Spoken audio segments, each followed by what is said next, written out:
കുറേ ദിവസമായിട്ട് ഞങ്ങൾ കുഴിമന്തി കഴിക്കാൻ പോകാമെന്ന് പറയാൻ തുടങ്ങിയിട്ട്. പക്ഷേ എവിടെ പോകുന്നു, എപ്പോൾ പോകുന്നു ഒരു ഐഡിയ ഇല്ല. അങ്ങനെ ഒരു ദിവസം നിഫീസാണ് ഒരു ഐഡിയ പറഞ്ഞു. കൊയിലാണ്ടി ശോഭിക, നമ്മുടെ ഷോപ്പിൻ്റെ തൊട്ട് മുന്നിൽ പെട്രാസ് എന്ന് പറഞ്ഞിട്ടൊരു റെസ്റ്റോറൻറ്റ് ഉണ്ട്, അവിടെ പോകാമെന്ന് പറഞ്ഞു. അങ്ങനെ ഞങ്ങളെല്ലാം കൂടി ഒരു ദിവസം 7 മണിക്ക് ഷോപ്പിൽ നിന്ന് ഇറങ്ങി പെട്രാസിൽ പോയി. അവിടുന്ന് ഞങ്ങൾ 5 പേരാണ് പോയത്. അവിടുന്ന് അൽഫാം മന്തിക്ക് ഓർഡർ കൊടുത്തു. അങ്ങനെ കുറച്ച് നേരം അവിടെ വെയിറ്റ് ചെയ്തിരുന്ന് അവിടുത്തെ ചേട്ടനോടൊക്കെ സംസാരിച്ചിരുന്ന് അൽഫാം മന്തി വന്നപ്പോൾ സൂപ്പർ ടേസ്റ്റുള്ള സാധനമാണ്. പക്ഷെ നമ്മൾ പാർസൽ വാങ്ങുന്ന റൈസിനേക്കാളും കുറച്ച് റൈസാണ്. നമ്മൾ അവിടുന്ന് കുറച്ച് സംസാരിച്ച് അവസാനം അവിടുത്തെ ചേട്ടൻ നമുക്ക് കുറച്ചുകൂടെ റൈസൊക്കെ തന്ന് എന്തായാലും നല്ല ടേസ്റ്റി ഫുഡായിരുന്നു.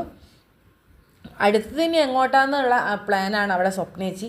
ഇനി ഇത് കഴിഞ്ഞ്, അതായത് അൽഫാം മന്തി കഴിച്ച് കഴിഞ്ഞ് നമുക്ക് അടുത്ത ആഴ്ച ഫാലൂദ കഴിക്കാൻ പോകാമെന്ന് അവിടെ നിന്ന് തീരുമാനിച്ച് അവിടുത്തെ ചേട്ടനോട് ഗുഡ് നൈറ്റൊക്കെ പറഞ്ഞ് സമയം ലേറ്റ് ആയതുകൊണ്ട് നമ്മൾ പെട്ടെന്ന് തന്നെ അവിടെ നിന്ന് ഇറങ്ങി.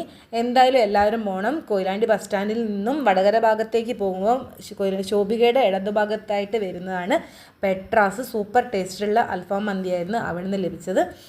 എന്തായാലും എല്ലാവരും അവിടെ പോയിട്ടൊന്ന് ഫുഡ് കഴിച്ചിട്ട് അഭിപ്രായം പറയാം.